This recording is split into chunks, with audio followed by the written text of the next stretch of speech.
I spent 2 months clearing brush grading dirt and laying gravel to build a road to my own farm on my own land. Paid for every inch of it myself. And the day it was finally finished, the HOA showed up, welded a steel gate across the middle, and told me I had to pay $185 a month to use it. My own road. My own land. They thought I'd just roll over. They were wrong. I was raised to believe a man should be able to reach his home without asking anyone's permission. My name's Cole Carter. 41 years old, born and raised in Clearbrook County, where the wind still smells like wheat and dust instead of chlorine and fertilizer. My father worked this land, and his father before him. We've never had stocks or pensions or shiny lake houses. But we've had dirt. Dirt. We worked dirt, we paid taxes on dirt that meant something. Or at least it used to. See, when the Clearbrook Meadows subdivision went up next door, all cream-colored houses and rules about grass height, they formed an HOA run by a woman named Marlene Buchanan. Short hair, pressed white blouses, heels that click like gunfire on concrete. She and her husband Gregory thought their little community bylaws were the 10 Commandments. And, according to them, heavy vehicles weren't allowed through from 6 a.m. to 6 p.m., meaning my farm truck, my livelihood, was banned during farm hours. I tried to play nice. I scheduled feed deliveries at night, hauled hay at dawn, even filled out their ridiculous forms. But crops don't care about HOA schedules. Livestock doesn't care about community tranquility. And pretty soon I was bleeding money. Buyers stopped calling. Bills stacked up. I'd sit at the kitchen table staring at unpaid invoices, wondering what my father would think if he saw me begging a homeowners association for permission to work my own land. Then, one morning, I remembered something, an old service road that cut through the back pasture. It had been overgrown for decades, half on my property, half county right-of-way that no one had maintained since the 60s. So I made up my mind if they wouldn't let me use their road, I'd build my own. My daughter, Ellie, a civil engineering student, jumped right in. My best friend, one Lane, who could fix a diesel with duct tape and a hammer, brought his old bulldozer. We stood in front of that wall of brush saplings thick as fence posts, and I said, "This is the only road they can't control." Then we got to work. Days blurred together. Sweat, dirt, blisters. Ellie marked grades and drainage lines while Lane pushed brush with the dozer. I hauled rock from the quarry. We cleared the thorns, leveled the slope, and laid down gravel 1 truckload at a time. Every night we'd sit on the tailgate eating sandwiches, watching the sunset over the stretch we'd carved out. It didn't look like much, but to us, it looked like freedom. When I drove that road for the first time, the tires crunching over new gravel, I felt something loosen inside my chest. No speed bumps, no cameras, no fake smiles from neighbors with clipboards. Just open road my road. For the first time in months, I came home early, and Ellie said quietly, "It feels different now." She was right. It felt like life was mine again. I thought that was the end of it. I was wrong. A week later, I heard the sound of high heels clicking on gravel, a sound that doesn't belong on a farm. I looked up, and there she was, Marlene Buchanan herself, standing at my fence-line, clipboard in hand. She smiled without warmth. "Good morning. Are you the property owner?" I said, "Yes, ma'am." She didn't look at me. She looked past me at the road. This land falls under Clearbrook Meadows Community Oversight. Any development requires approval by the HOA board. I kept my voice steady. This stretch is mine. County survey confirms HOA jurisdiction ends 71 feet east of here. Her eyelids fluttered like her brain was buffering. "Our maps don't show that." I shrugged. "Then your maps are wrong." She didn't like that. Her smile cracked just a bit, and she turned without another word, heels ticking like a countdown. Lane watched her go and muttered, "You just stepped on a rattlesnake wearing pearls." He wasn't wrong. 3 mornings later, I woke up to the sound of metal striking metal. Not farm work, too sharp, too steady. I drove out, and there it was, a brand new steel gate bolted into the middle of my road, concrete still, fresh keypad lock, blinking. A shiny sign read, "Clearbrook Access Management LLC. Road use fee, $185 month." Ellie stood beside me, arms folded, jaw tight. "They're blocking us out," she said. I didn't yell. I just put my hand on the cold steel. There's a kind of anger too heavy for shouting. Then I scanned the QR code zip-tied to the gate. It led to a polished website about community ingress flow optimization signed by one name. Managing Director Gregory Buchanan. Her husband. Of course, I took photos, measurements, everything. Evidence, not rage. My dad used to say, "Never swing before you understand the fight." The next day, flyers appeared around town, my face cropped from an old picture, eyes photoshopped red. The caption read, "Dangerous farmer threatening community safety." HOA Facebook pages lit up with lies, and for the first time I wondered if maybe they'd win.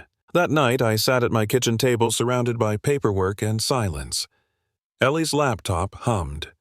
Lane leaned against the counter, nobody saying a word. The thought hit me like a gut punch. Maybe I was wrong to fight. Maybe I should have just paid the damn fee and moved on. Then, around midnight, headlights flashed through the window. Two men in a flatbed truck dumped a load of concrete debris and twisted rebar across my old driveway, the one the gate didn't block yet. Sabotage. I stood on the porch, fists clenched. Lane whispered, "Want me to go down there?" I shook my head. No, they want us angry. We don't give them that.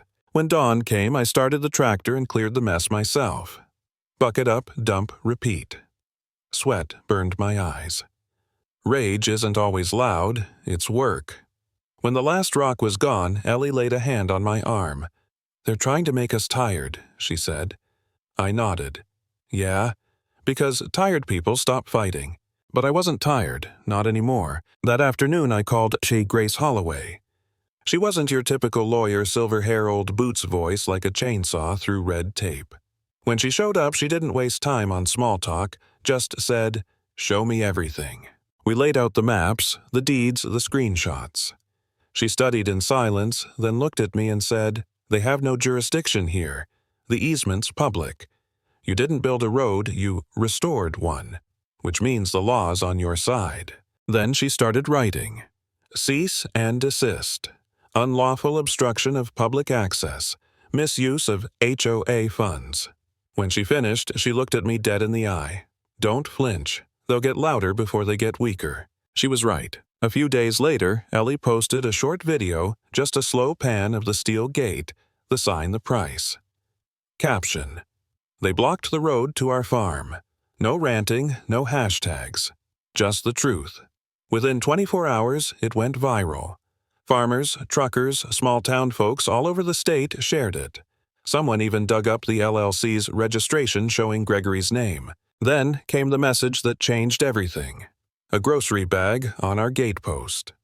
Inside a USB drive printed HOA meeting notes and a handwritten note that said, "She's been lying to us too. Don't let her take the town with her, JK." That was from Judith Kramer, one of the oldest residents in Clearbrook Meadows. Turns out, even the HOA members were starting to see through Marlene's smile. When the emergency HOA meeting was called, Grace told me to come. "This isn't for them," she said. "It's for everyone watching." The clubhouse was packed, neighbors, reporters, cameras. Marlene sat in the middle like a queen behind folding tables. Her voice was syrupy sweet.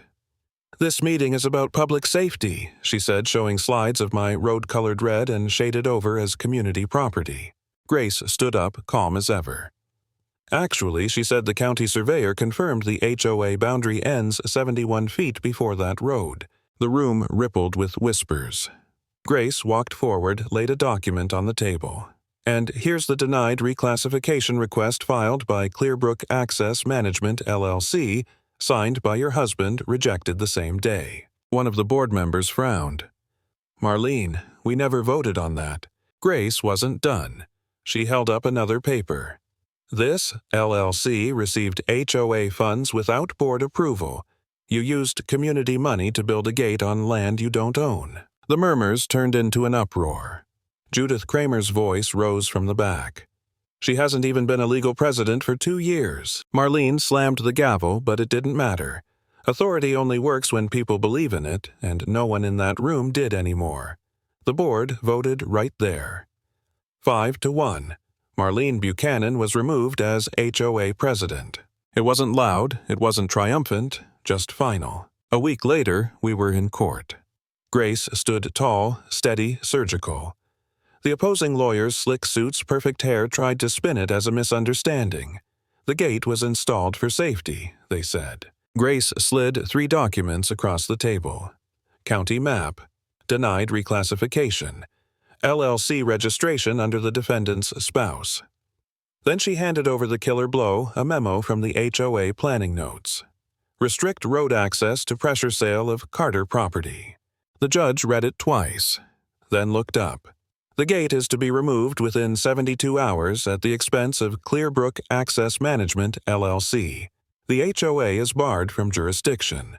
Damages to be awarded to the plaintiff. Bang. 1 strike of the gavel. When we walked out, Ellie squeezed my hand. Lane just let out a low whistle. Grace smiled, the kind that barely reaches the lips. Told you, she said. The next morning, a county work truck rolled up the gravel. 3 men got out with concrete saws. The gate looked smaller than I remembered. The saw screamed sparks flew, and just like that, the steel that once represented control fell flat in the dust. No speeches, no celebration. Just silence. One of the workers wiped his forehead and said, "Shame it came to this." I looked down the open road, sunlight stretching across the gravel. "No," I said quietly. "It came exactly where it needed to." A week later, the county put up a sign at the entrance. Green letters on white metal. Grayson Trail. My grandfather's name. I didn't take a picture. Didn't post it anywhere. I just drove that road slow window down, wind warm against my arm, past the cottonwoods and the empty space where the gate used to stand. Because this story was never about a road. It was about standing your ground when someone tries to take it.